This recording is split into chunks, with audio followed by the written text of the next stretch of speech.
Ayan, for today's video, maglilinis po ako ngayon ng aking motor. Kung saan ito po yung aking kasama sa araw-araw ng aking pagtatrabaho. Bakit nga ba ating kailangang maglinis ng ating motor?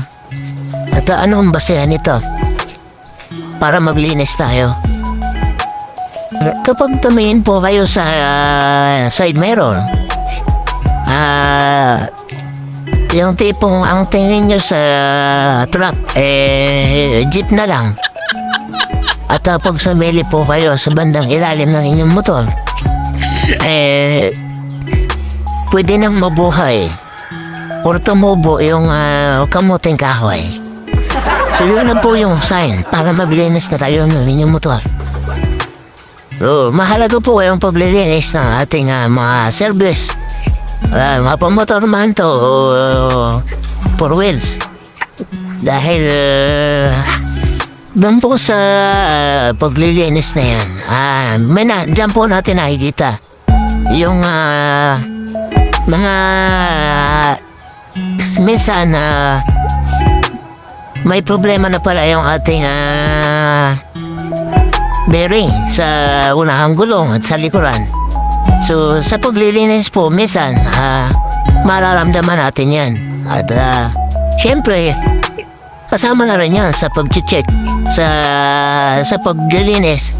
So sabay na rin po i-check yung mga dapat na alugin, yung tulad ng gulong sa unahan, yung mga front shock, dry shock. So titinan nyo na rin po yan kung may leak siya o wala. Para po pare-pareho po tayong maging safe sa daan. At syempre isa rin po yan sa pagpapahalaga sa ating motor.